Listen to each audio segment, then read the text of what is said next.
Pick any date from the last 30 years of her life. Anyone. She can tell you what day of the week it was, what she was doing, what the weather was like, and what she had for lunch. She isn't a performer and she uses no tricks. She simply cannot forget. And she has spent most of her life wishing that she could.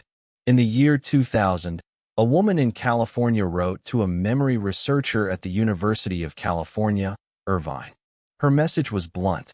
She said that she remembered everything, every day of her life since she was a teenager, and she wanted to know why. She described it not as a talent, but as something happening to her, a non-stop, uncontrollable stream of her own past, running constantly in the background. The scientist who read that letter, James McGaugh, had spent decades studying memory, and he had never encountered anything like it. So he invited her in and started testing. The tests were simple and brutal. They would give her a date at random and ask what happened. She would answer instantly, the day of the week, what she was doing, and often some public event from that day. Then they checked her answers against newspaper archives and her own diaries, which she had kept obsessively for years. She was right, over and over again. Not vaguely right, specifically right, about ordinary days decades earlier that no one has any reason to remember. The researchers gave the ability a name, hyperthymesia. Today it's usually called highly superior autobiographical memory.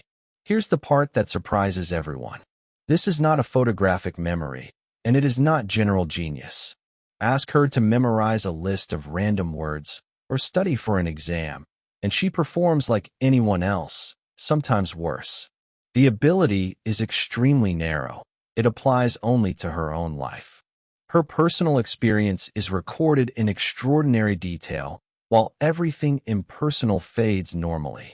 And crucially, it isn't a skill she practices. Memory champions who recite thousands of digits use trained techniques and enormous effort. She uses nothing. The memories simply arrive, whether she wants them or not. And this is where the story turns. Most of us imagine perfect memory as a gift. She has described it as exhausting, and as a burden she never asked for. Think about what it actually means.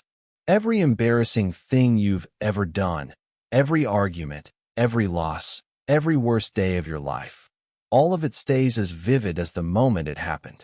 Time doesn't soften anything. Most people heal partly because memories blur and fade. The sharp edges wear down. For her, nothing wears down. A date on a calendar can drag her, involuntarily, straight back into a day she would rather never revisit. So how many people have this? Almost nobody. Despite the story being told all over the world and countless people coming forward believing they qualify, only a few dozen cases have ever been confirmed, somewhere around 60 individuals worldwide.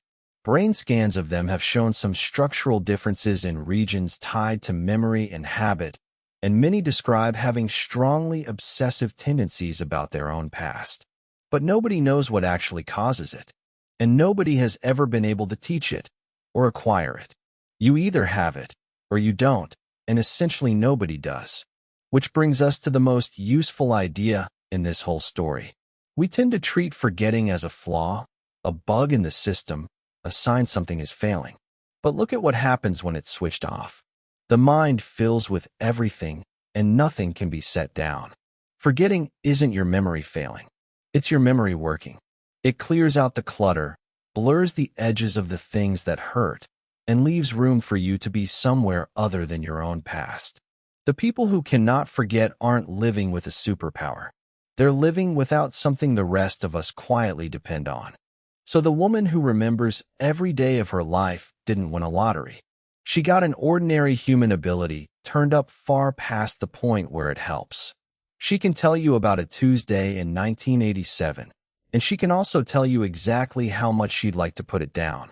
The next time you forget where you left your keys or lose the details of a bad week, it might be worth remembering that your brain is doing something for you, not to you. If this made you look at your own memory differently, hit like and subscribe, and I'll see you in the next one.